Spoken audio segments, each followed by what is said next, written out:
We're live here at my bedroom and Manu's bedroom or his office. Where are you, Manu? Are you in your bedroom? No, I'm in my office. Okay, I would hope so because there's a whole game cabinet in there. That's a really cool bedroom setup if you think about it. Yeah. Yeah. What's up? You want me to start it off? Yeah, let's get this started. That was you starting it off? That was me being silly. I was just like, I saw the timer go down. I was like, oh, I'm going to get Manu with like a little intro. Never stop being silly. Hello, everyone. Welcome to the Pinball Minority Report. This is Manu. And I'm Erika.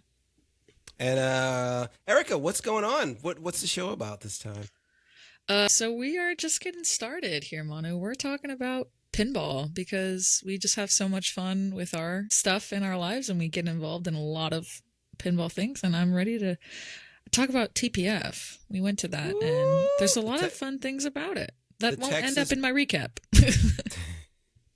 The Texas Pinball Festival out of, is it Frisco or is it outside of Frisco? It is in Frisco. Frisco. Well, yeah, Frisco is like the address that I saw it in at the John something, at the Embassy Suites on John Hammond's or something street. Yeah. But yeah, a big gathering of pinheads and companies. This is your first one, is it, Eric? That was my first Texas Pinball Festival. Yeah, I had never gone to Texas Pinball Festival before that, so it was really fun. Let's get this out of the way quick. Texas Pinball Festival or Pinball Expo? Which one was your jam? Ooh, oh, wait, ow! Why would you do this to me? Mm-hmm. I really well, well, like if I wanted more of a party, then I think maybe Texas, because it felt less corporate. It felt like less corporate than what Expo feels like. Expo feels like I'm a pinball company. I'm here to represent that I have a pinball company. And then Texas is like, there's some of us here, but otherwise we're just vibing and playing games. And so I think it's what you're looking for because I like both. I guess this time around, but the Homebrew booth at Expo is just so epic. The Homebrew booth was twice the size. Yeah. In terms of number of homebrews. Mm-hmm. Yeah. That's a hard one. I'm gonna have to say that Texas was really fun for me on this time around. But Expo was also so fun. I didn't realize. I'm sorry. I didn't mean to set you up for such a tough question. Yeah. Why would you? They could bully both me so exist. Easily? They could both exist, and we're okay. Yeah. What about for you? I'm gonna put you in the hot seat. Did you enjoy Expo so moving right along. TPF?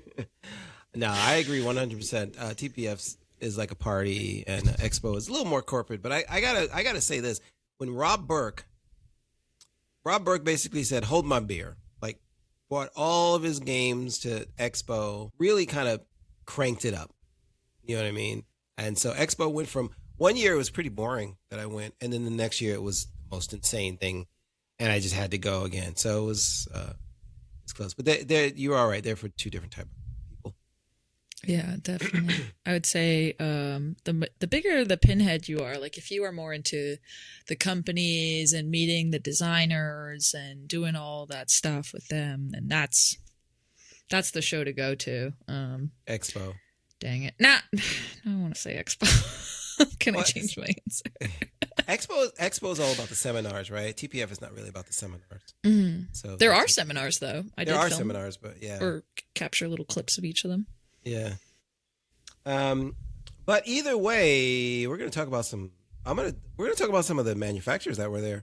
Who stole the show? We got Spooky Pinball. Did you get a chance to play Beetlejuice? And I only said it twice because I don't want to show.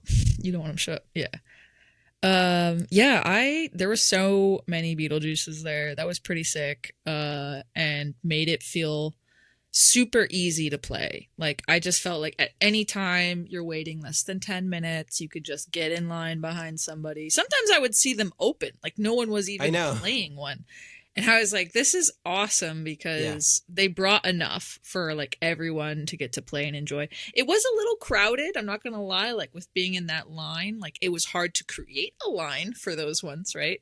So some of the more wall machines, maybe if you were really strategically planning your games to play, then maybe you would huddle in those little corners there because the line couldn't get to be so long so that you would play sooner. But that game honestly was so fun. I'm so stoked for whoever is getting it in the Bay Area. I think the Flipper Room's getting one. I'm not really sure, but Indie Darling's getting one. Ooh, oh man, that's gonna be sick. They're great. That game feels like there's a lot to learn. I don't know. I gotta hand it to Spooky. They kind of just like drove in their lane and then just like slowly started just I don't know what happened. There's like something that they did that just every game is just hitting. Yeah, Evil Dead's been really great. I'm not even like a spooky. Like I'm not either. I don't like scary, but I will play those games, which is kind of nice for me because I know I'm not going to watch Texas Chainsaw Massacre, but I will play it. Yeah. It makes it a little less scary, but the noises and everything, oh, it's so creepy, gross. The only complaint I heard about that game was there's too much green flashing. I'm like, well, okay. All right. Then alter your games with the green. I don't know. Put a filter. That's an easy code update, though. Like, lights and stuff is super easy to fix. I'd be willing to bet they have something in the settings. I go, do you want green flashing? Yes, no. Green flash? Yes, no.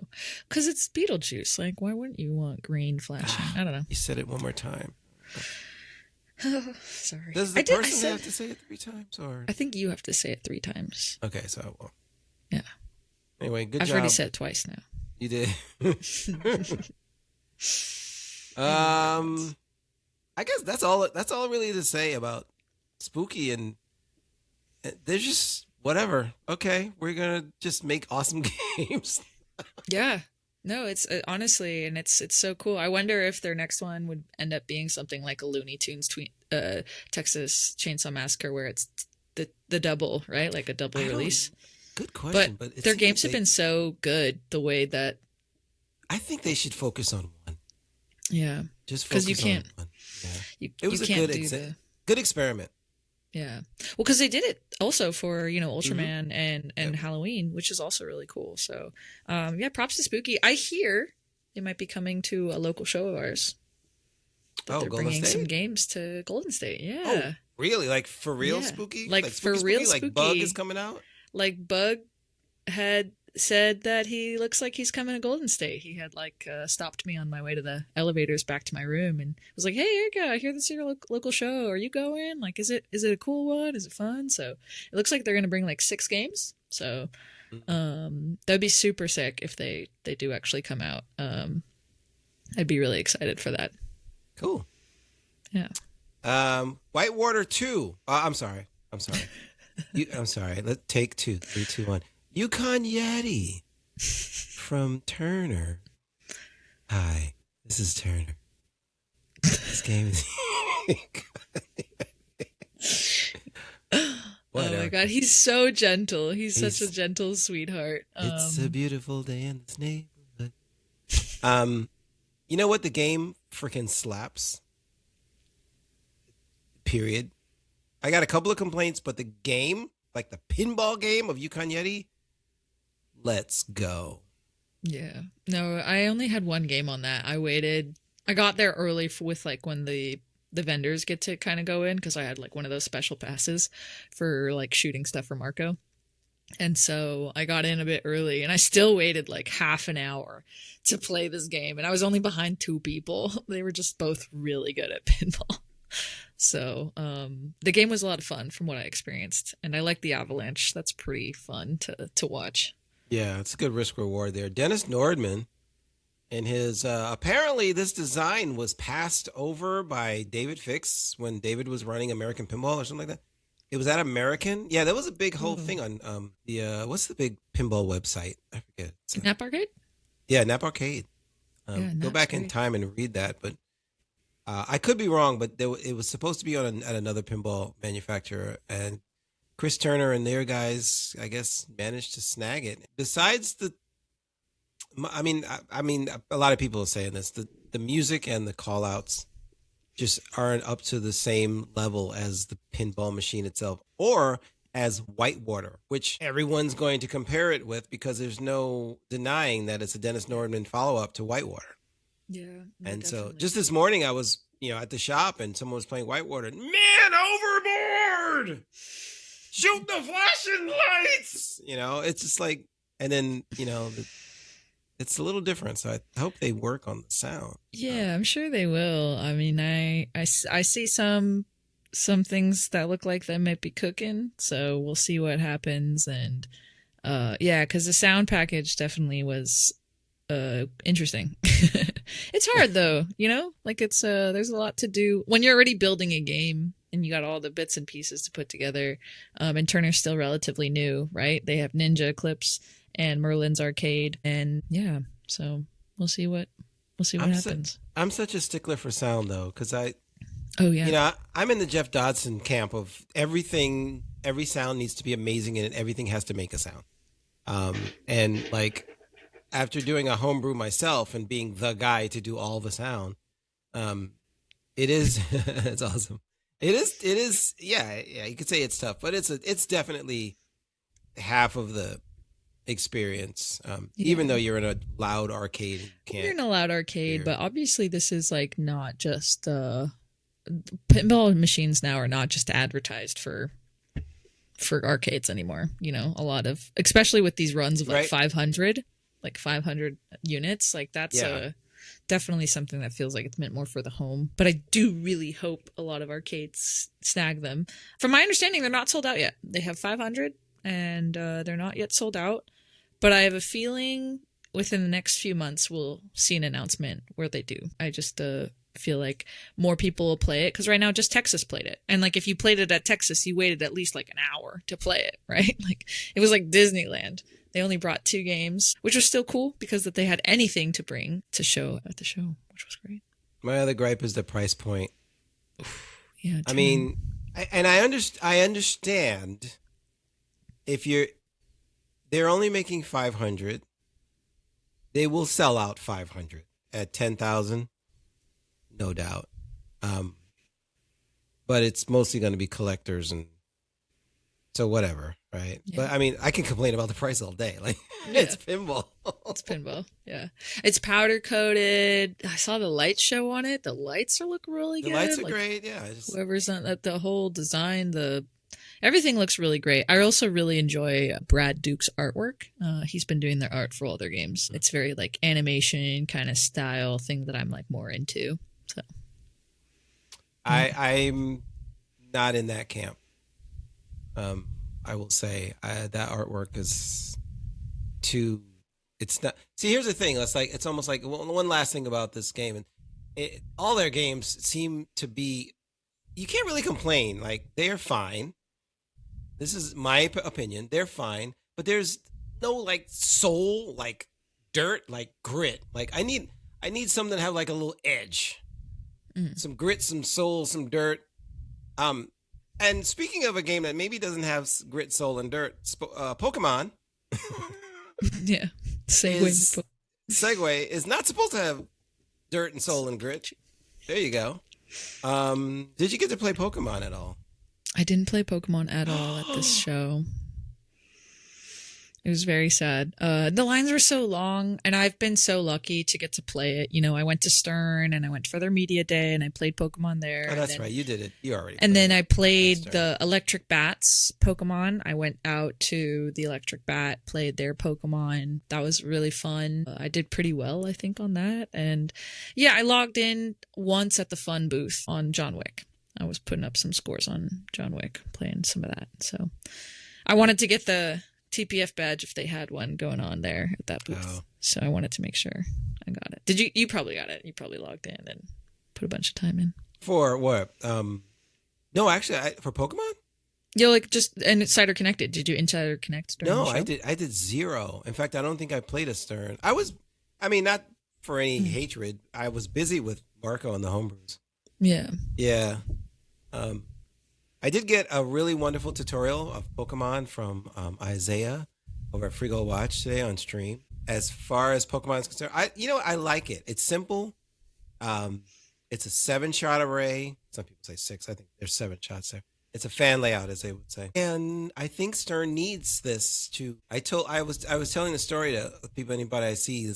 The other day at Frigo Watch, a kid came in, really young, small kid came in, saw Pokemon, pointed to it like he just saw the biggest rock star on the planet. Was like, Matt said he couldn't even talk. The kid wanted to play so much. So the dad just brought over like a little Marco stool, set it down, and they flipped on it. And he was like, yeah, you know what I mean? And that's the customer you want. Yeah. For Pokemon. Oh, definitely. No, I seen it at the show too. When I was walking around TPF, some kids just like, this is the best thing. Like that's their pinball moment that they're having right now. And that's very exciting. And it's important to have that kind of excitement from young kids, because if Pokemon was their pathway into pinball, then thank you, Stern, right? Thank you for bringing this generation up into say, maybe something else is fun. Yeah.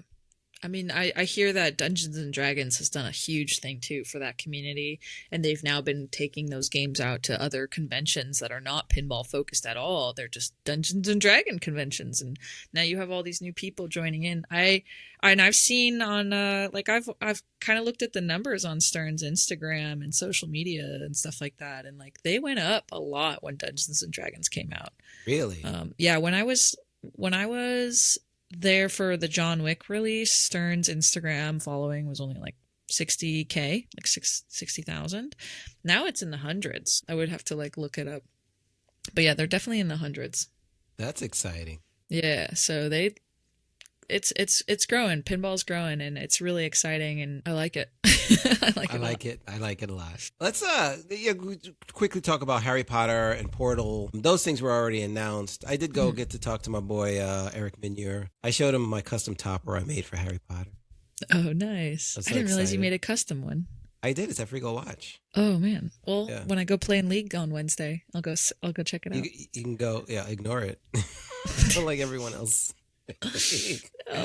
But no, they were there. They had Harry Potter, and Multimorphic was there. They had their Portal, and okay, there you go. Both 2 amazing games. Yeah, great game. I actually put time in on Avatar. Avatar is fun. I don't get to play it that often, so I was like, I see Harry Potter out on location now, so I went to go play Avatar, since only one place in the Bay Area I know has it. So it's fun. I really like that game. Yeah. Good job, Mark. Yeah. I'm excited because I think from what I understand, the next game's probably Steve Ritchie, and then it's Mark again. So I'm really looking forward to seeing what do you think it is? What do you think Steve Ritchie is? I think I know what Steve Ritchie is. Steve Ritchie, everyone says the rumor is like Sonic, right? Yeah, Sonic. But I wonder if that's Mark's game. It should be Mark's game, I think. Steve Ritchie should have like another like. I feel like band. Steve might have a band. Yeah. Band. Yeah. Steve Ritchie, the Bee Gees. Well, Steve just did Elton. That was his last game with them. And then after Elton was Harry Potter, right? Which was Eric. Steve Ritchie's new game. No, David Bowie. No, it was Elton John, and then it was Avatar, and then it was Harry Potter. So then it's Steve again coming up, and then Mark, and then Steve Ritchie's Ambrosia. Maybe Journey. Steve Ritchie's Journey. Yes. Prince or No, don't put Steve Ritchie near Prince. What is wrong with you? What's going on? Wu-Tang Clan. I don't know. Steve Ritchie. Yo, that's the one pairing I could see. I could see Steve Ritchie like Wu-Tang forever. Finish him. Finish him. Yo, that'd be serious. What's going on over at American Pinball? Because there's like all new people that I don't even recognize. You don't know? Oh, so they got the electric playground guys. So they got Rob and Nick. Yeah. Rob was making toppers. Tony Hawk? Yeah, that's Nick. Nick made Tony Hawk pinball, and it's cool. Actually, I just saw a video of Tony Hawk on Instagram where some guy made a Lego thing that he's trying to get to win a Lego competition, and Tony Hawk like invited him out to come see his spot, and so he could show him his Lego creation. It's super sick. And Tony Hawk then like brought them into his game room to like show some stuff, and I saw Tony Hawk has a skate ball and a radical in his collection in this game room. Of course. I like the nerd in me. I was like, what is that? And so I'm like, I recorded the video so I could like pause it, and then I went back and I paused it. I'll probably clip it in somewhere, but that's pretty slick. Yeah, so he's got and it's a beautiful radical. It looks like maybe he even has the one that was like all souped up at Expo a few years ago, because like he's got the shiny blue like metallic powder coat on it. Oh, so nice. Of course he does. But yeah. Oh, I played a lot of Portal though. I know we went to American, sure. but I just going back to Portal real quick. I played a lot at the Multimorphic booth because I don't get to play all those Multimorphic games all the time. Right. And man, I was playing Portal, and I was getting the faith plate, and I was doing all the ramps and things. It was a lot of fun. You know what's funny about Portal? I have it, and for a while it's hard for me to get down to the garage and play, and therefore I wasn't thinking that much of the game. And then, like, just last night, I went down because Jerry from Multimorphic gave me a hint about how to get scores. Like, how's everyone getting scores? He's like, basically, if you do this and you do that. Anyway, I went down in the garage. I did this and I did that. And I was like, holy smokes, there's a whole new game here. So, yeah, it's rare to get access to all the Multimorphic games, but when they come out to TPF, they bring almost all the games, and you get to flip all of them. I was really digging Final Resistance again. People keep telling me I have to buy it. I think I'm going to buy it. Yeah, that game is so good. Maybe we can split it and we can share custody. Yeah. I mean, I'm happy. Whatever module I have, you have, so it's cool. Yeah. That's what you heard what I said at the seminar. I was like, Erika and I like trade them like. Yeah, something like that. Yeah. No, it's fun. No, and I played Heads Up a lot with Rocco. I played Heads Up. That was like we were like again. Yeah, okay, best 2 out of 3. Best out of 5. You know. Heads Up for people who don't know, is a Multimorphics. It's like 2 games connected to each other, and you play against the other person. And there's a so fun. I think and then when you lose a ball, it sends it over to them. It sends it to the other person. Or if you get it in the wrong one, it sends it to the other person. Now you don't have a ball, and you're like, no! Yeah, you have to hope that they like lose the ball. And like, I had been doing so bad, and like, I was playing with my partner Rocco, and he was like, just like, pop, pop, pop, pop. And I was like losing so bad towards the end. After the first few games, he was like getting into it. And then I was like, I'm game over, man. It's like, he's got it. He's got the strat down, and I'm just surviving. They definitely have the tech. I just need one insane designer to come out with a game that, the killer app right now. And I feel like Multimorphic should leverage a little bit of like hiring designers outside of when Scott Denisi did Final Resistance. That was huge. Yeah. But generally speaking, I think, I give them credit where credit is due. They're good designers, but then there are also amazing designers out there who probably have ideas that could lend itself better to Multimorphic. So anyway, you've got such a crazy platform. Yeah, we could talk about that for a while, but I could skip back to American Pinball if you want. You got anything else to say about American? I mean, that's all new to me. I mean, yeah, with Rob and Nick, they are moving over from Electric Playground, and I saw that Electric Playground is like hiring more of a team, so it looks like they'll be probably helping out American with those toppers too, and probably making that sort of partnership from what I can see. But they're just such good people. I really like the Electric Playground. They are always incredibly kind to me, at least. I've had a lot of really great interactions with them, and they seem to want to do a lot with their communities and try to get people into this. It's like a very niche thing, a topper, right? Like that's not like huge in, like it's huge in pinball, but it's not huge in pinball. People talk about basements. I don't like have to worry about that headroom space, but like when Spooky came out with their giant snake on top, people were like, where am I gonna put it? It's not gonna fit in my basement. And I'm like, in California I don't deal with the basement size, but I can understand that that's a thing. But it's cool because I think that's going to show a lot of really great change for American Pinball. I was really worried because I was thinking that maybe like it was going to go through like a haggis situation. You know what I mean? So unfortunate. Sorry to bring up another company like that, but I'm glad to see that they are like, they're reviving themselves, that the people are excited. I'm excited. I want them to succeed. Like there's no part of me that's like, oh, I hope this pinball company fails. Yeah, of course. Like I mean, that doesn't, that's not good. So I want people to succeed, and but one thing I am really grateful is that they changed their logo. Did they really? Their AI logo was like really bothering me. Like they made this just impromptu AI logo for American Pinball, and now they've changed their logo. Yeah, you didn't see it all weekend, bro? Oh. Come on. Their booth was right next to the Marco. I'm looking at. Oh, that's cool. Did you have your glasses on during the show? Jeez, man. I was not even looking straight. I couldn't see ahead of me. I see it. Yeah, it's much better. It's cool. Yeah, it's much better. It looks a little like, I don't have it with me, but I have a hat of Bally's. Yeah, it does. It does. It kind of looks. It's a little, but it's slight, but it's very cool because like people, there's a connection to that already, and they got the contract with Planetary, right, to make Williams and Bally games. So Circus Voltaire. Yeah, they revealed that they'll be making Circus Voltaire. I haven't played that game very often. Are you excited for that? Yeah, I mean, sure. I mean, Circus is a fun game, but they already kind of have the topper, don't they? They have the. Ooh, was I supposed to say that? I don't know. I saw their top. I saw Electric Playground made a topper. Was it for Circus Voltaire? Yes. I thought they made a. No, it was definitely for Voltaire. Yeah, it does a thing that Voltaire does. Anyway.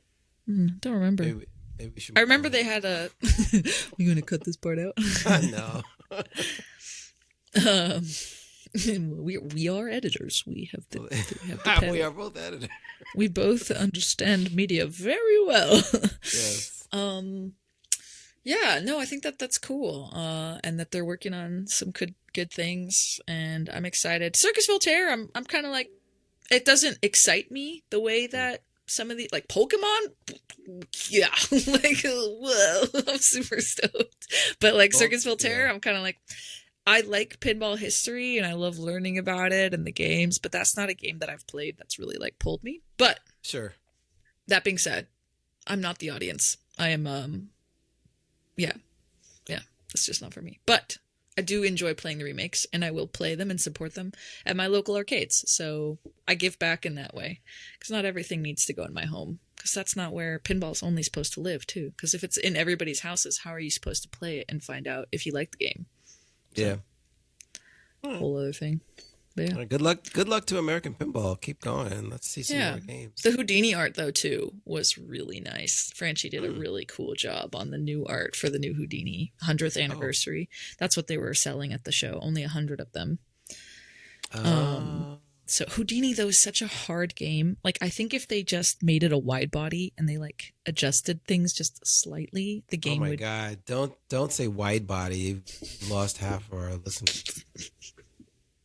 I just feel like the shots are so tight. Like if you just needed more space to fit it all in, just like add the few extra inches and make it a little bigger, so that you can make it so the tight shots aren't, because like you hit the ball up and then it'll go and then come back down. It's like not satisfying. They've always been really tight on. You have to like be a precision. Like maybe they should put some precision flippers in there. You have to be a precision flipper. Is that what you're gonna say? Yeah, man. I mean, some of the games I play with precision flippers in them, just like, they're killer. I really like them. I think that some of them play a lot better. Don't you guys have you guys have precision flippers? You had them in Guardians at Friggle Watch, right? It's in Guardians, and Metallica LE. It's in and then Dungeons John and Wick? Dragon. Yes. Dungeons and Dragons. I was doing killer on my League Night game with Dungeons and Dragons with those precision flippers. I'm just, I mean, not a sponsor, but hey, if you want to, yeah, we'll talk to you. Let's talk. What about Barrels? Barrels. Oh, I mean, Barrels is great too. They've got some great games. Barrels. Barrels of fun. Barrels of fun with. They had their David. They had their barrel ball games on the Friday night and the Saturday night. Did you play? Like 60 people. Yeah, it was out in 2 seconds. Oh. I was eliminated immediately. Barrel ball, if you guys don't know, is actually stall ball. So it's a game called stall ball where you line up and then you go in, you make one shot, and you go to the end of the line. And if you hit the red shot, you're eliminated. Or if you drain, you're eliminated. So you just got to keep the ball going. Barrel ball is a basically stall ball, but they put it it's in the pinball machine. So Dune has it, Labyrinth has it. I think all the Barrels of Fun games. Winchester will have it? I guess. Oh, that's They just cool. did it on Dune and on Labyrinth that past weekend. That's so fun. I love stall ball. Stall ball is such a fun game. I didn't get to play it. I was so tired. Like, I did a lot at the show, a lot of different things. You and me were both kind of working it. So yeah, we were working. I think my brain was just like, then another line to wait in, I can't. Yeah, exactly. Yeah. Like, I don't. Rise of Resistance over and over and over. I just couldn't. I couldn't do that. So, but also is really cool because Fliptronics went and streamed that as well. You can go ahead and watch the stream. Shout out to Fliptronic. To Fliptronic with Rebecca and Jordan. They were super great too, and they brought their stream so that we could have it at the Homebrew section. Yep. Yeah. So, not as big as Expo, but still exciting and amazing. We got to see a lot of things. We got to finally catch up with Kyle and his Friday the 13th pin. Yeah. Did you play the Tiki? What's it called? Yes. Tiki Tapu. Tiki Tapu. That was fun. That was so fun. Nick Lembecki, I think is his name, or Nate. I think his name's Nathan. I'm so sorry right now, dude. I'm gonna remember later. But yeah, his game was great, and there was the design, the look, and he got approval from the artist because it's not like his original art. It's like an art from Shag? Question mark? Some famous Disney artist, but he kind of like photoshopped and like added in and changed things himself. Because he had little aerials, he had a little aerial. That sounded a little weird. He had little aerials. Yeah, a little aerial. It didn't sound weird until you said it sounded weird, and then it sounded weird. Yeah. Go ahead. Oh, I'm getting a call. Like that. Cayman had their Alice in Wonderland or Pinball in Wonderland that they were working on. There was a King of the Hill pinball, which I'm not sure if we streamed that. No, we didn't stream it. He was working on it a bit, but okay. I did see it working towards the end of the festival, so some people got to flip it. So that was he's local to Tacoma, so he'll be bringing the game to Northwest Pinball Show. Nice. I saw George Gomez and Jack Danger kind of sneak up to that and check it out. Yeah. I think one of the hits of the show, outside of Big Trouble in Little China, which no one can get enough of. That game is so good. That game is really good. Kyle is cheating. I think it was Kyle Smeet. Kyle Smet? Smet? S-M-E-T. Yeah. Smet. I think it's Smet. Okay. They bought that We've game. Smet before. Smet. I'm so glad to meet you. I swear they bought that game from some manufacturer that we don't know about and just put it out on the floor. That game is done. The game is like commercial quality. Yeah, no, that game is excellent. I mean, he's got Randy Martinez as an artist on it. Yeah. It's got some really great clips. I mean, it had a line all weekend long. That game was playing. Can I tell you that some lady got real super salty because we had to stream it? Oh, yeah. And so we were trying to be as unobtrusive as possible and as polite as possible. But at the end of the day, we are in the Marco PinDevCon homebrew area, and honoring the creators of these games is priority number one. Not one person who's in line who has to wait 10 minutes to play this game. This woman got so mad. We were like, hey, we're going to have to cut the line for a second because we want to interview the guy who made this game. I remember. And she was like, okay, fine. We're going to go complain about this. I'm like, where are you going to complain? Who are you going to complain to? Like, we were like, okay, go complain. I don't know. Man. You know what? Pinball people, just chill out. Really? Yeah, that's so tough, man. It was a Yeah, bummer. no, I felt bad about that, but I know that we were on a time crunch. We only had people for a certain amount of time. We were live. I didn't have the resources or means to things changed in the schedule. Like people were like, "Oh, hey, actually, that time slot you signed me up for, can I like do it later?" And I'm like, "Oh, oh Yeah, and yes, we have to be let's flexible to that too. be Yeah. flexible and Yeah.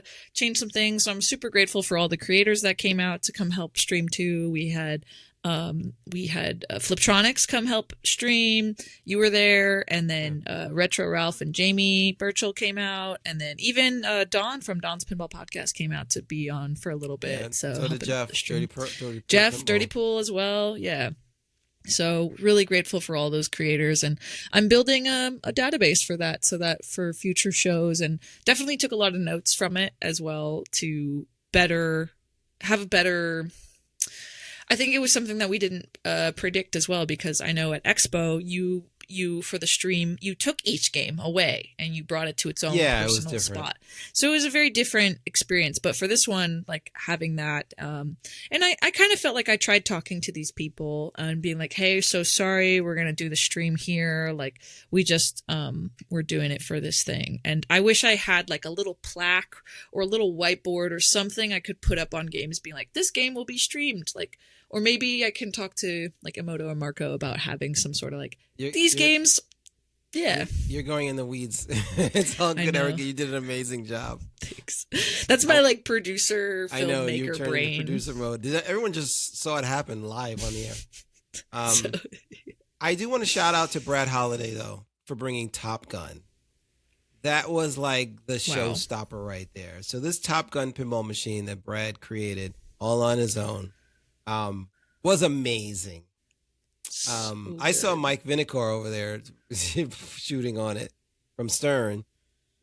We got to chat, at least Becca from Fliptronic got to chat with Brad, but he posted something really nice on his Facebook about how the community was, amazing and awesome, and all the support that they got from the building of the game. So I told Brad, you're cheating. He's like, "What do you mean I'm cheating?" It's because your background music is Danger Zone. That's not Highway to the. I mean, you can't. You already won. Yeah. No, his game was excellent, and that's his first game. He's never built a pinball machine before, and it was just like something that he loved. And I loved watching the seminar, which you can catch on Texas Pinball Festival's like YouTube channel. And he said a lot of really wonderful things about when he was making his game and what he did. And I think that it's so cool to see what the homebrew community is coming up with. Like, I'm very inspired. I'm going to be starting up next month. Oh boy, April. Yeah. I'm doing it. I've bought the parts. I have the homebrew kit. You helped me open it, and I got my dad, and that's what. Yeah, there you go. If I didn't have my dad, making this pinball machine would be a lot harder. But I would also probably look for a team, kind of like the way that like I really like Cayman. Yeah, like she found a team. She's a lead designer, but she found other people that like, because it's pinball. Pinball's not as fun alone. Right. That's very true. I agree. I don't know if other people agree, but I agree with you. Yeah. I think that pinball is fun and meant to be enjoyed with others. What's the point of me knowing all the facts of a designer and everything if I have no one to share it with? Be like, "Oh yeah, I'm going to play this little game by myself." I'm like, "I know that it's Steve Ritchie." I'm like, "Okay, I know that it's Steve Ritchie," but like, I should be able to share that with people. So pinball is meant to be shared. That's why we can put in up to 4 players, maybe 6 if you're playing Scooby-Doo. So, or 5. I think it's 5. Is it 5? I think you can put 6 in for Godzilla, for the older Godzilla, not new Godzilla.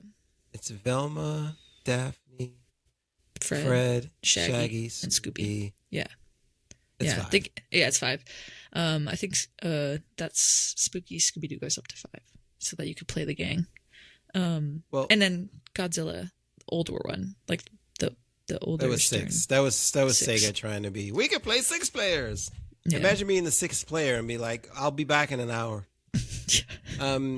Speaking of everyone playing together, one thing I want to give a shout out to is my guys Ron and Jay over at Scorebit.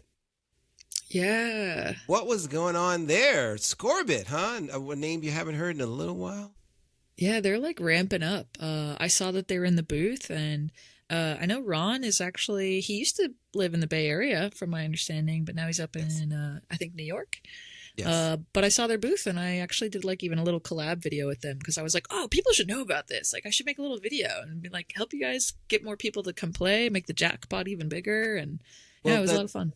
let's talk about that because this in what you're describing is their tournament that they set up. Now, Scorebit now supports tournaments like Tops tournaments or like Golden Tee tournaments. I don't know if you're familiar with any of that, where you win money for playing like games like Golden Tee, like and like I think Big Bug Hunter and stuff like that. So you can actually pay an entry fee, and then you're playing against a jackpot, a progressive jackpot that grows and grows and grows. They had I think Lynn's Arcade had a No Fear there, Matt Talley's No Fear. Yeah. They had that sucker set up with Scorebit enabled, and it started off as a $500 cash prize, yeah, for the top three. It was like 50%, then 30, and then 20 for the split. And everybody contributed. Everyone contributes to the pot. You step up. I must have pumped and dumped like $6 into that, Erika. Wow. And got 11th. Because freaking Tim Hansen, our local rolled guy, up. He came into Texas to win. He came to win. Yeah, I put in I think 2 games on it. Because I just didn't get to. When I would go by, I'd swing by, I'd be like, "Is this? Oh, okay, nope, I can't. Okay." It's amazing. So it's competitive, but kind of a cool kind of competitive mode because you can. It took me 5 minutes to talk Matt Henry into incorporating that into some games at Free Gold Watch. So we're already going to have a conversation with Scorebit, and we're going to get that in there. Because I can imagine, like, just general public, if we do a match, a tournament every week, the general public get involved. But definitely people in league will definitely get involved in that. Oh, and yeah. If you're going to get a little extra side pot of whatever money, you might as well, instead of playing for fun, you might as well play for some cash too. Yeah, totally. So. He's also looking to install at the Rewind Arcade. So I do. Oh, you've got Adam over at the Rewind. Yeah, he got Adam too to get some stuff. So he's going to get, I think Adam said he was going to get 20. Wow. Yeah. Is Adam going to do coin drop or just tournaments? Tournaments, because the Rewind Arcade operates off of they already cards. have it. Okay, right. They have a card system, and so I'll find out some more. It's relatively new, but Scorebit's coming to the Rewind Arcade. It looks like, to get the whole Bay Area, because I know they have it at out in Sacramento, where close-ish. It's like an hour from me, probably like an hour and a half or 2 from you. Yeah. Capital Pinball Parlor already has it all installed there, and they've been using it, and I think that they've been really enjoying it. Do they really? Yeah. Yeah, because I was logging in, because I was thinking about Scorebit when Indisc was coming out. And then I saw Jeff did a really great video with Ron on his YouTube as well. And that's what inspired me to even talk to Ron. I reached out. I was like, how is Jeff talking to Ron? Those are my friends. Yeah, no, it was so funny because I was thinking about Scorebit, and I was like, I think it's going to Indisc. And then I saw Jeff's YouTube video, and I was like, that's so cool. I want to learn more. And I know that he's sort of local, and it's a sort of local thing, and a bunch of people that we know have had it. Like Lynn's Arcade, was my first real arcade that I would go to, that I regulared, and I live a little farther away now, so it makes it it would take me like 2 hours to get to Lynn's right now if I wanted to go join on a league night. But when I go stay with my parents, then I can be like 45 minutes away, which is that's awesome. I can't wait to go visit next month. Well, big shout out to Ron and Jay for I guess this is an evolution of this platform. Scorebit still does everything it did before, but now you can win cash also if you want. And you don't have to. You can just use Scorebit to do what you did before, which was track your games and do all this stuff. But very exciting. That's scorebit.io, and I'm giving the URL for that because they're my buddies, and I want to see them. Yeah, we want to see them succeed. Awesome. I mean, they're just trying to do something new for pinball, and they've like reverse engineered things and just kind of like done all this complicated work. And yeah, I'm excited to see where it goes. I see their like slogan is like, "It pays to play." Is that the new slogan? It pays. That's like the "It pays to play" is like on top of this. So yeah. Yeah. All in all, I think I had a good time when I actually got to play some stuff, and I don't know. TPF was another solid year. What about for you? It was my first year. It was really great getting to go to the show. Like I said, it felt less corporate. There was a lot more partying. I gotta give a shout out to the concert held by Pinball Rod and the Extra Balls. Holy moly, that was so fun. I had a blast watching those guys play, and I filmed some of that with Emoto. So a video should come out at some point soon with his edit. Yeah, and the show for me, like I felt I was definitely, I was with you at the Homebrew booth as we were streaming, and I was kind of like coordinating some of that. And so honestly, I probably only played like 3 hours of pinball that the whole show. And I was there since like Wednesday. So a lot of talking, a lot of that stuff there, but it's all for the love of pinball. I was there for the tech day actually. So okay. I will like bring in another little thing from there is that they're doing this thing, Tech Day now. It's like kind of sponsored by Marco Specialties, and they are looking to help teach people how to fix their games before the show. So this way, everything's up and running, and people can get knowledge about how to fix their games. But also, I found out you don't even have to bring a game to come to that day. You can just like be a spectator, and you can learn from whoever you want to learn from, and like whatever games they're working on.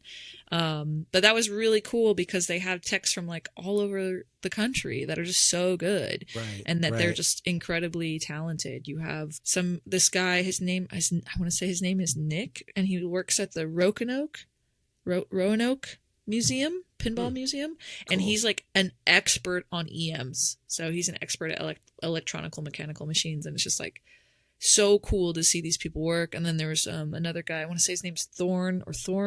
I feel so bad, but so many new people, so many new faces. But yeah, just a lot of and Eugene and Todd Tuckey and Frank and Chuck, and just like all sorts of new technician people I got to meet that just do so many cool things. I feel like I got to get in on that next time. That's amazing. Oh, dude, you got to go next time to the tech day. And I was just filming it, so I'm actually working on the edit for the recap of that for Marco right now. Yeah. Awesome. Hey, Erika, where can people find you outside of this wonderful podcast? Well, I'm Erika's Pinball Journey, I'm on Instagram and YouTube. Mainly just YouTube, Facebook, and YouTube. YouTube, Facebook, and YouTube. Mm-hmm. YouTube, Facebook, and Instagram. Mm-hmm. Well, that's cool. Yeah. What about yourself, Manu? Where can people find you? Well, I'm so glad you asked. I'm Mystery Pinball Theater 3000 on Twitch. Twitch.tv/MPT3K. Also on YouTube, youtube.com/whatever, Mystery Pinball Theater 3000. And I do have an Instagram account. And I'm trying to keep up with you youngins with this stuff. I don't know much about all that stuff that you guys know. Yeah. I post on there a lot more because it's just like quick little things. So, but I'm trying to like make sure I also post it onto YouTube after. YouTube's for more of my long form content. So nice. I get it. It's hard. It's a lot of work. It's a lot of work. So much. There's a lot of work. And now we just love work so much. We've added more work. We've added with this podcast. But I think this will be going pretty smoothly because I think it's just are we going to add in visuals? Are we adding in visuals to this? I don't know. We're going to show people things. Let's add in some fire rings and some shark tanks too. Make it more difficult. Yeah. I don't know. But this was fun. Yeah. I had a great time, man. This was the best time of my life. The voice changing. Oh boy. Yeah, this is just like a lot of fun, and I can't wait to do it again. This is Erika's little sister. Hannah. Hannah. I have a cousin named Hannah. Do you know her? Do you? Of course, I knew. Of course you do. That's funny. All right. Thanks so much, man. The Pinball Minority Report is brought to you by no one. All right. Take us out, Erika. The Pinball Minority Report is brought to you by me, Erika, and Manu, Mystery Pinball Theater 3000. And thank you guys so much for listening. This is our trial episode. We'll see what happens. And if you like this, then maybe more will come. So, yeah, tune in next time when we talk about more pinball. All right. Bye, guys. Ooh, I don't want to be the bad guy, baby.